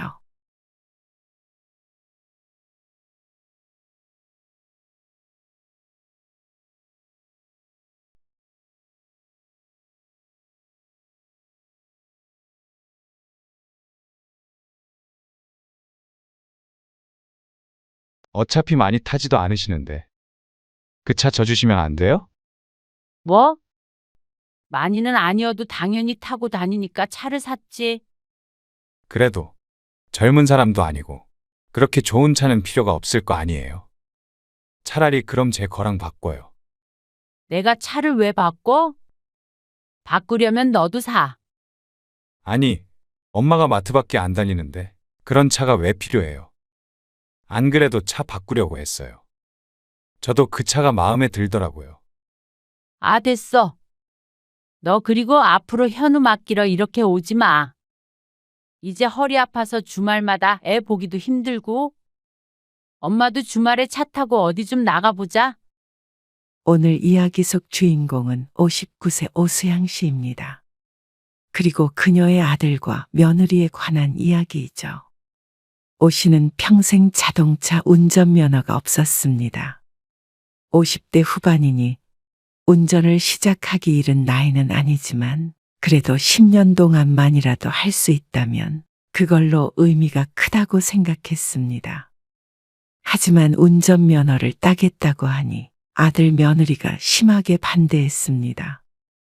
그리고 새 차를 산다고 하자 또 쓸데없다며 난리를 쳤죠.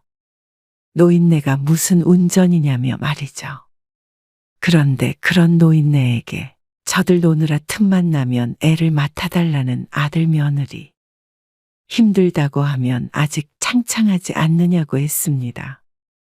자신들이 필요할 때는 부모가 창창한 젊은 나이이고 그렇지 않으면 뒷방 늙은이 취급이었죠.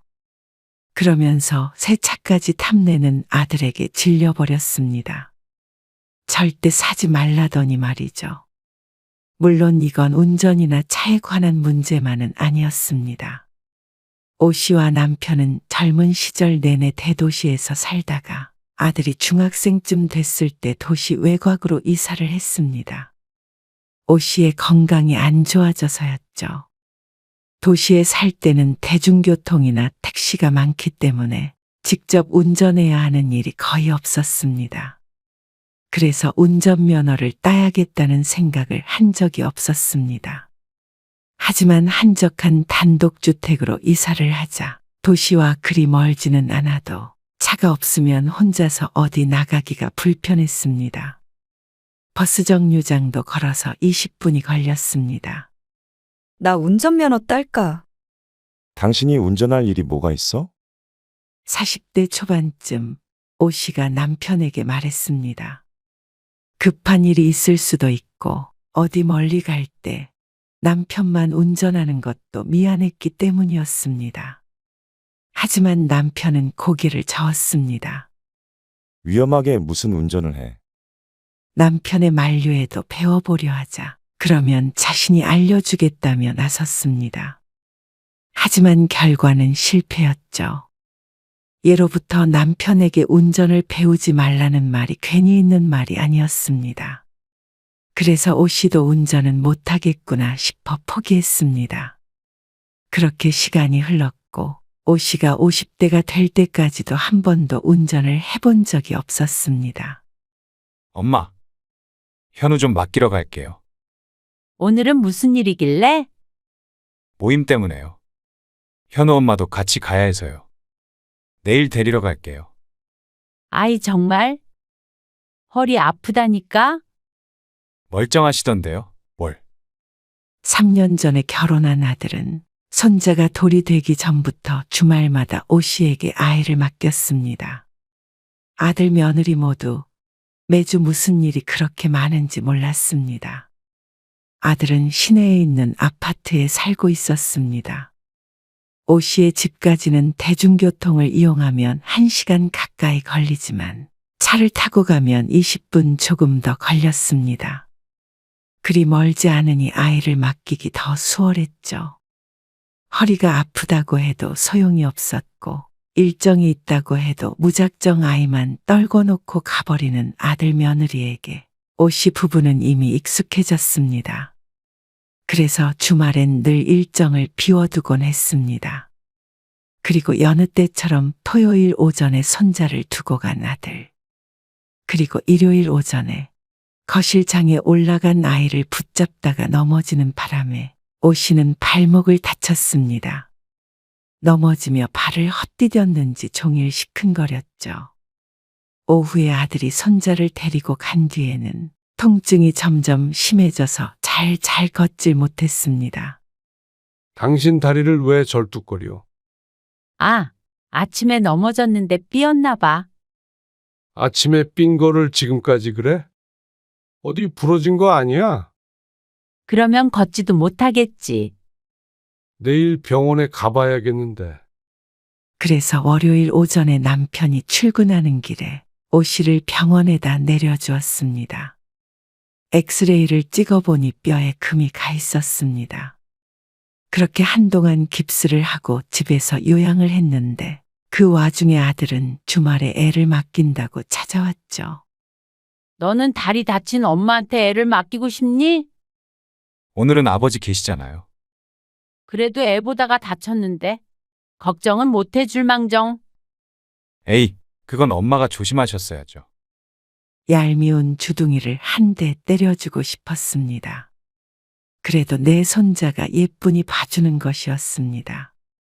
발목을 다친 지 2주가 넘어가니 목발은 짚지 않았고 일상생활은 할만했습니다. 그리고 어느 날 저녁 갑작스러운 지인의 부고 소식을 들은 오 씨는 장례식장에 갈 채비를 했습니다.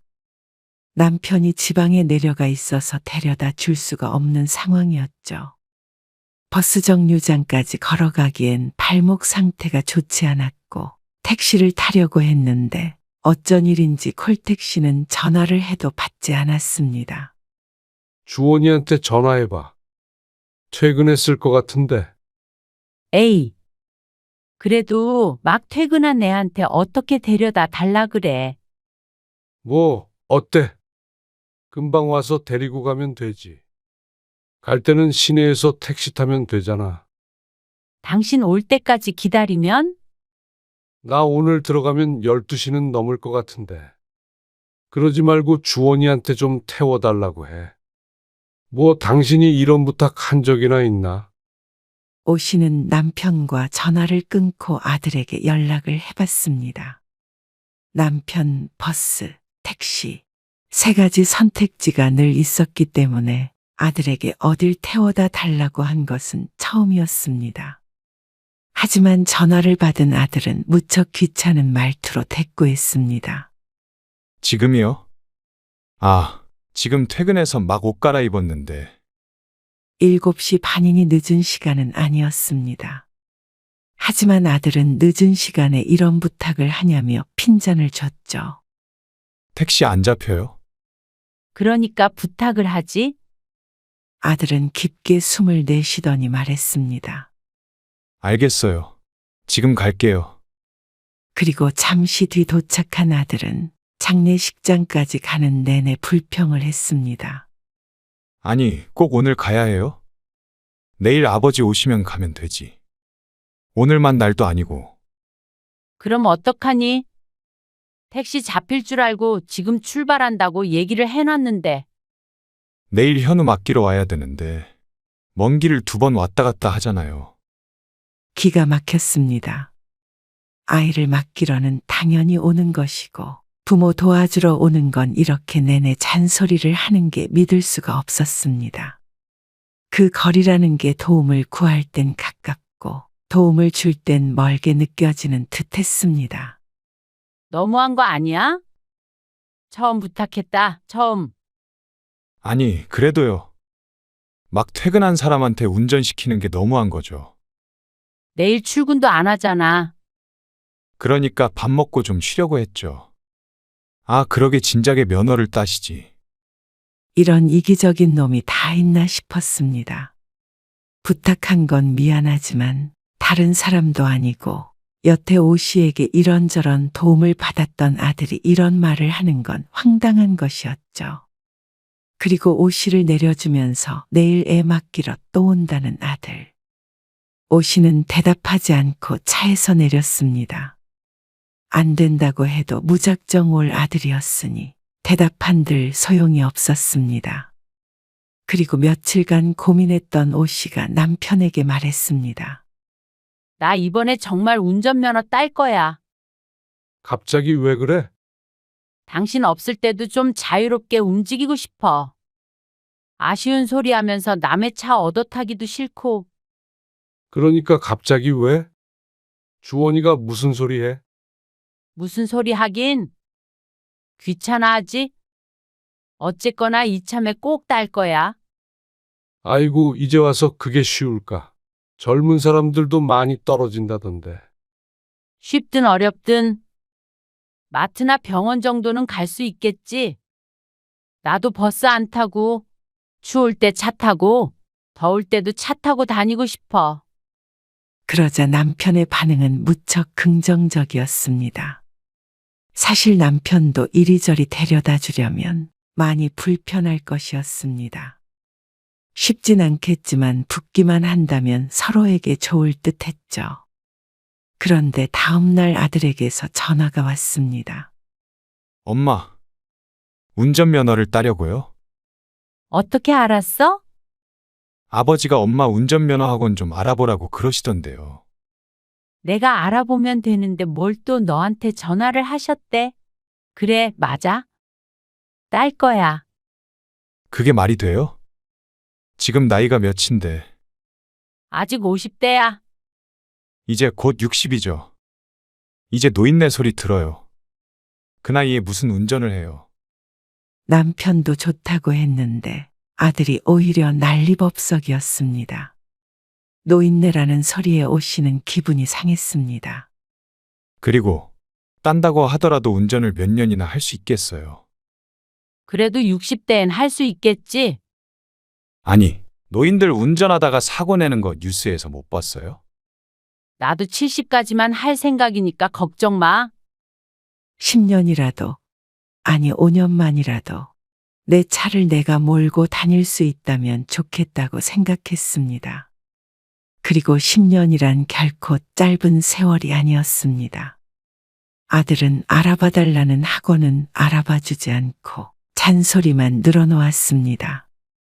그러면 네가 엄마 마트 갈 때마다 또 병원 갈 때마다 데려다 줄래? 그러자 아들의 잔소리가 멈췄죠. 전에 한번 차 좀 태워달라니까 그렇게 뭐라 그러더니 그럼 면허라도 따게 냅둬. 결국 아들은 알아서 하라며 전화를 끊었습니다. 오 씨가 가장 가까운 운전면허 학원을 검색해서 혼자 찾아가 등록을 했습니다. 어려운 일도 아닌데 괜히 아들에게까지 연락이 간 듯했죠. 물론 처음 시험을 봤을 때는 바로 합격하지 못했습니다. 하지만 결국엔 몇 달 뒤에 운전면허증을 따게 되었죠. 동네에서부터 살살 타고 다니면 늘어. 남편은 오 씨를 격려해주며 차를 한 대 사자고 했습니다. 오 씨의 마음이 구름 위를 나는 듯 해졌습니다. 그런데 또 그 소리를 남편에게서 들었는지 아들이 전화했습니다. 차를 산다고요? 그래. 네 아빠가 내일 차 보러 가자던데. 어떤 거 사실 건데요? 중고차요? 아니, 새 차 살 거야. 운전도 잘 못하실 텐데 왜 새 차를 사요? 사달라고 하지도 않았는데 별걸 다 간섭하는 아들에게 오 씨가 대꾸했습니다. 초보 운전일수록 좋은 차 타야 된다고 그러던데. 네 아빠가. 아버지가요? 그래서 좋은 차 사시게요? 남편이 사자고 한 차의 모델명을 말하자 아들이 깜짝 놀랐습니다. 요즘 보고 있던 차라며 말이죠. 그걸 사신다고요? 그거 가격이 꽤 되는데 왜 쓸데없이 낭비를 하세요? 돈 아깝다고 괜히 투덜거리는 아들. 운전면허를 따는 걸 반대할 때는 그래도 이유가 이해라도 갔는데 좋은 차는 쓸데없다는 아들에게 어이가 없었습니다. 나이 들고 운전을 못하면 꼭 안 좋은 차를 타야 하는가 싶었습니다. 오 씨는 아들이 뭐라고 하든 아랑곳하지 않고 차를 샀습니다. 아직 무서워서 멀리까지 혼자 운전하지는 못했지만 그래도 차를 산 이후로는 새로운 세계가 펼쳐졌습니다.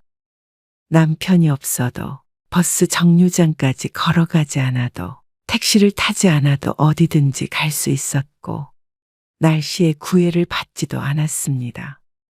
복잡한 곳은 잘 가진 못했지만 갈 수 있는 곳은 많았습니다. 오 씨는 어쩔 땐 사람 없는 한가한 곳에 차를 세워두고 창문을 내려 한참을 경치 구경을 한 적도 있었습니다. 이래서 사람들이 드라이브를 가는구나 생각했죠. 그리고 누구도 탄 적 없는 나만을 위한 내 차가 있으니 운전은 더 즐겁고 행복했습니다. 이걸 진작 안 따고 뭐 했나 몰라? 그렇게 좋아? 그래. 마흔에 당신이 잘 알려줬으면 진작 운전했지. 그러던 어느 날 아들이 손자를 봐달라며 주말에 갑자기 찾아왔습니다. 차 좋아요? 엄청 좋지? 네 아빠가 그러는데 엄마 운전에 소질이 있대. 근데 차 많이는 안 타시죠? 사실 아들의 말처럼 많이 타고 다닐 일은 없었습니다. 일주일에 많아야 2번 정도였죠. 하지만 아들은 오 씨에게 엉뚱한 말을 했습니다. 어차피 많이 타지도 않으시는데. 그 차, 저 주시면 안 돼요? 뭐? 황당한 소리였습니다. 산지 1년도 안 된 차를 달라니 말이죠. 많이는 아니어도 당연히 타고 다니니까 차를 샀지. 그래도 그렇게 좋은 차는 필요가 없을 거 아니에요. 차라리 그럼 제 거랑 바꿔요. 그 말은 더 기가 막혔죠. 그게 무슨 말이야? 내가 차를 왜 바꿔? 바꾸려면 너도 사. 아니, 엄마가 차 타고 다녀봤자 마트밖에 안 다니는데 그런 차가 왜 필요해요? 안 그래도 차 바꾸려고 했는데 그 차가 마음에 들더라고요. 아, 됐어. 오 씨는 빈정이 상할 대로 상했습니다. 아들이 얄밉게 굴어도 별말을 안 했더니 엄마를 아무것도 모르는 모자란 노인네 취급을 하는 듯 했습니다. 오 씨가 단호하게 말하자 아들은 아쉽다는 듯 입맛을 다셨습니다. 너 그리고 앞으로 현우 맡기러 이렇게 오지 마. 이제 허리 아파서 주말마다 애 보기도 힘들고 엄마도 주말에 어디 좀 나가보자. 에이, 멀쩡해 보이는데요. 아직 짱짱하죠. 운전한다고 그럴 때는 곧 죽을 노인네 취급을 하더니 자기들 필요할 때는 짱짱하다며 축혀 세우는 꼴이 황당했습니다. 진짜야. 이제부터는 못 봐줘. 급한 일 있을 때나 한 번씩 맡아줄게. 주말엔 이제 그만 와. 하지만 아들은 손자 얘기는 뒷전이고 여전히 차 얘기였습니다. 그럼 차를 딱 2주만 빌려주세요. 아, 쉴 때도 그러네. 아니, 달라는 게 아니고요. 곧 차 바꿀 건데 엄마 차가 좋은지 안 좋은지 좀 타보려고 그러죠. 그러면 난 뭘 타라고? 제 차 타세요. 그러더니 아들은 오 씨의 차를 타고 갔습니다. 자신의 차키를 두고 말이죠. 아들의 커다란 SUV 차량을 몰고 다닐 자신도 없었습니다. 오후에 들어온 남편도 아들의 행동에 참 황당해했죠. 다음 날 아들이 손자를 다시 데리고 가며 말했습니다. 차 진짜 좋네요. 그렇지? 다 타봤으면 차키 줘. 아니, 2주라니까요. 그러고선 쌩하고 가버린 아들. 좋은 차 소용없다며 난리를 치던 아들이 맞나 싶었습니다. 그리고 이틀 뒤에 나갈 일이 있어서 아들의 차를 탔습니다. 이거 왜 시동이 안 걸려? 하지만 시동이 제대로 걸리지 않았습니다. 아들에게 전화를 해보았는데 아들이 태연하게 대꾸했습니다. 가끔 그래요. 그러니까 제가 요즘 차 바꾸려고 그런 거예요. 고장 났어? 고장까지는 아니고 시동이 잘 안 걸리는데 여러 번 해보세요. 하지만 되지 않았죠. 시동도 제대로 안 걸리는 고장난 차랑 새 차랑 바꾸자고 한 모양인지 전에 오 씨에게 뭐가 사고가 나네 마네하며 위험하니까 중고차를 타라 그러더니 아들은 더 위험한 차를 주려고 했습니다. 얼른 차 가지고 와. 그러자 아들이 조금만 더 쓰고 준다며 막무가내였습니다. 그러면서 당분간 오 씨가 차가 필요한 일이 있을 땐 아들이 와서 태워다 주겠다고 했습니다. 왜 자신의 차로 그렇게까지 해야 하는지 몰랐습니다. 그랬더니 그러면 딱 일주일만 타보자며 끝까지 우겼죠. 알았어. 그러면 차 필요하면 너한테 전화하면 된다는 거지? 그럼요. 별로 멀지도 않은데요. 하지만 사흘 뒤 오 씨가 병원에 가기 위해 전화했을 때 아들은 짜증을 냈습니다. 지금은 안 되죠. 잠깐 나오면 되잖아. 자영업을 하고 있기 때문에 충분히 중간에 나왔다 들어갈 만했지만 아들은 거절했습니다. 그냥 택시 타세요. 아니, 그럴 거면 널 왜 부르라고 한 거야? 오 씨도 물론 아들에게 전화하기 전에 택시를 불러보려고 했습니다. 하지만 지금 운행 가능한 택시가 없다는 답변을 받았습니다. 깡시골도 아닌데 참 택시 타기도 힘들었습니다. 그래서 차를 샀던 건데 그마저도 못하니 발이 묶인 기분이었습니다. 오늘만 버스 타시면 되잖아요. 하지만 날도 추운데 20분 넘게 버스 정류장까지 걸어가서 또 한참을 버스를 기다렸다가 타기는 싫었습니다. 아들이 차만 돌려주면 될 문제였습니다. 너 정말? 알았어. 주말까지 기다릴 것도 없다. 오늘 병원은 알아서 갈 테니까 퇴근하고 와서 차 놓고 가. 아, 진짜? 치사하게 이러실 거예요? 치사? 남의 차 가져가서 치사하게 굴고 있는 건 너잖아. 참 더럽고 치사한 자식이었습니다. 손주 봐달라고는 오지 말라고 해도 매주 오면서 병원 한 번 데려다 주는 게 그렇게 귀찮은지, 그것도 오 씨가 원했던 상황도 아니었는데 말이죠. 차 오늘 당장 돌려줘. 알았어? 오 씨도 이런 아들과 더 이상 상종하고 싶지 않았습니다. 얼른 차만 돌려받으면 이렇게 실랑이 할 일도 없었습니다. 일단 나중에 얘기해요. 일 좀 하게. 아들은 그렇게 전화를 끊었습니다. 기가 막혀서 말이 안 나왔습니다. 왜 차를 빌려준 사람이 이렇게 아쉬운 소리를 해야 하는지 모를 일이었습니다. 여태 이런 일이 없어서 아들이 이렇게 못된 사람인지 몰랐습니다. 오 씨가 좋은 차를 산 게 그렇게 배가 아픈가 싶었습니다. 아들이 차를 가지고 오기를 기다렸지만 그날 결국 아들은 오지 않았습니다. 주원이가 차 다시 가지고 온다고 하지 않았어? 가지고 오라고는 했는데 몰라? 치사하네 만회하면서 난리야. 뭐야? 뭐 그런 놈이 다 있어. 그 차가 좋으면 지 돈으로 살 것이지. 그러게나 말이야. 내가 당장 가져오라고 해야지 안 되겠네. 그리고 남편이 아들에게 전화를 했습니다. 주중엔 바빠서 진짜 못 가요. 토요일에 갈게요. 결국엔 일주일을 채워서 쓰고 돌려주겠다는 아들. 그래도 일단 받으면 됐다 싶었습니다. 다시 빌려달라고는 하지 않을 테니 말이죠. 그리고 토요일이 됐을 때 오 씨는 혼자 집에 있었습니다. 남편은 잠시 외출했고 곧 아들이 차를 가지고 올 것이기 때문에 오 씨는 아들을 기다리고 있었죠. 하지만 아들은 택시를 타고 왔습니다. 그 모습을 본 오 씨가 놀라서 물었습니다. 내 차는 어쩌고? 아, 그거요. 일단 제 차부터 좀 가져다 놓으려고요.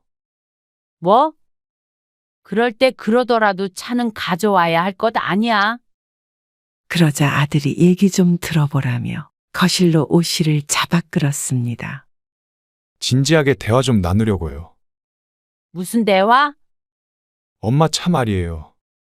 또 무슨 말을 해서 속을 뒤집어 놓으려는지 몰랐습니다.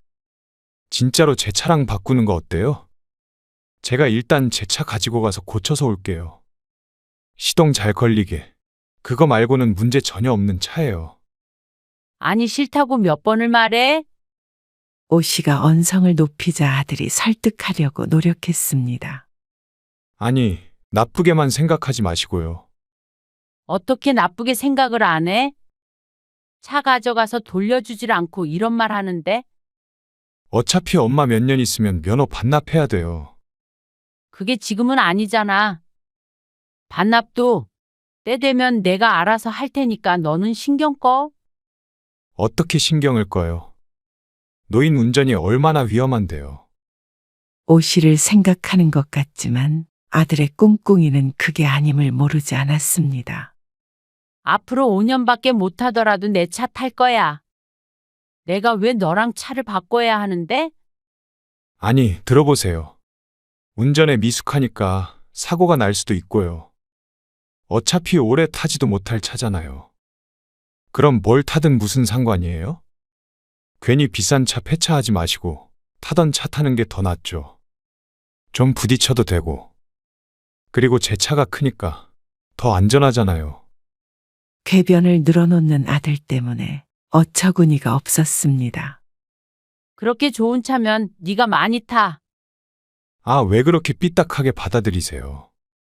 그리고 자식이 더 좋은 차 타면 엄마도 좋은 거 아니에요? 저는 사회생활 하니까 남한테 보여지는 시선도 있잖아요. 솔직히 엄마는 경차 타도 충분한데 너무 과분한 차 타시는 거예요. 부모도 좋은 차 타면 좋아. 그리고 내가 그 차를 사는데 네가 10원 한 장 보태기라도 했어? 엄마 아빠 돈으로 산 차를 왜 자식한테 줘야 하는 거야? 너 참 못됐다. 면허 딴다니까 노인네가 무슨 면허냐고 그러더니 병원 데려다 줄 거냐니까 그제야 아무 말 안 했지. 그래 놓고는 차 살 때도 좋은 차 산다고 난리치더니 결국엔 너한테 주라고. 남들한테 물어보세요. 60대에 운전한다고 그러면 저랑 똑같은 말 할걸요. 내가 아직 짱짱하다고 했던 건 너 아니야? 아, 그거랑은 다르죠. 더 나이 들어서 면허를 반납하든 차를 팔든 내가 알아서 할 거니까 걱정 붙들어 매. 얼마 남지도 않았잖아요. 어차피 처분할 차 미리 져주시면 되죠. 싫다니까? 차 안 가지고 오면 내가 찾아가서 가지고 올 거야. 내일 갖고 와. 알겠어? 아들은 끝까지 싫다는 오 씨를 설득하지 못하고 집으로 다시 돌아갔습니다. 자기 차만 끌고 말이죠. 그리고 다음 날 오후가 될 때까지도 아들은 오 씨의 차를 가지고 오지 않았습니다. 그래서 오 씨는 아들네 집으로 직접 찾아가기로 했죠. 남편이 아들네 집 앞에 데려다 주고 기다렸습니다. 차 키 가지고 나와. 알았어. 오 씨는 아들의 집까지 엘리베이터를 타고 올라가서 초인종을 눌렀습니다. 그러자 오 씨가 직접 찾아올 줄은 몰랐는지 아들이 당황하며 문을 열어줬습니다. 여기까지 오셨어요. 며느리도 눈을 크게 뜨고 있었습니다. 너 정말 너무한 거 아니니? 네가 도둑이야? 왜 차를 훔쳐가? 오 씨의 말에 아들도 기분이 상한 듯 인상을 썼습니다. 훔쳐가긴 누가 훔쳐가요. 이따가 가져다 놓으려고 했어요. 그게 언젠데? 이따가요. 설마 차를 안 줄까 봐서 여기까지 쫓아오셨어요. 그래. 이제 보니까 그러고도 남을 놈 같아. 참 너무하시네. 그리고 설사 제가 그런다고 하더라도 이렇게까지 할 일이에요?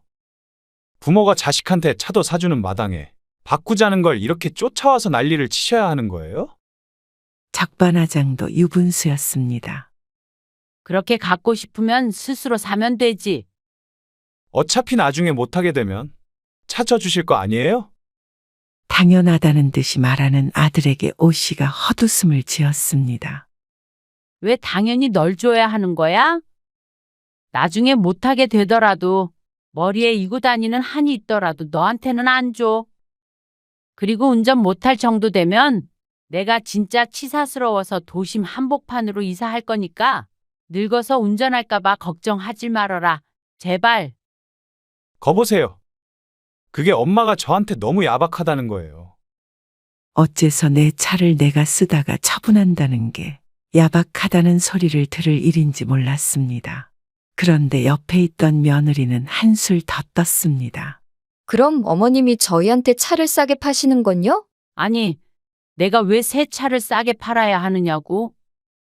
아, 됐어요. 저도 안 사요. 애도 이제 더 이상 안 봐준다고 하시고요. 차 좀 썼다고 여기까지 쫓아오시고. 그 이유를 모른다면 더 이상 할 말이 없네. 몇 년 운전하려고 면허 딴 것도 이해가 안 가고요. 몇 년 타려고 아들 좋은 차 안 주신다는 것도 서운하네요. 누가 할 말을 하고 있는지 몰랐습니다. 1년을 타든 2년을 타든 알아서 할게. 차 키나 줘라. 오 씨는 식탁 위에 놓은 자신의 차키를 발견했습니다. 이거 가져가마. 참, 가져가세요. 나중에 사고 나고 후회하지 마시고요. 사고 나라고 아주 고사를 지내라. 너 부모 부려먹을 생각만 하지 말고 자식으로서 넌 뭘 했는지 한 번쯤 생각해봐라. 나중에 현우 크면 알게 되겠지만 현우가 너랑 똑같이 행동했다고 생각해 보면서 살아. 오 씨는 현관문을 쾅 닫고 나와버렸습니다. 그리고는 기다리던 남편에게 말했죠. 차키 찾아왔어? 집에서 봐. 오 씨는 자신의 차를 운전해서 집까지 갔습니다. 가면서 자식이란 무엇인가 하는 생각이 들었죠. 부족함 없이 키웠다고 생각했습니다. 하지만 뭐가 그렇게 부모에게서 가져갈 게 남았는지 모를 일이었습니다. 아니면 너무 부족함 없이 키워서 그런지도 몰랐습니다. 이제 60이 되는 오 씨는 자신의 인생이 곧 끝날 것처럼 말하는 아들에게 상처를 받았습니다. 그리고 부모를 이용만 해먹으려는 그 심보에 질려버렸죠. 앞으로 아이도 안 봐주니 볼 일은 없겠지만 자식을 위해 희생하는 건 그만두자 싶었습니다.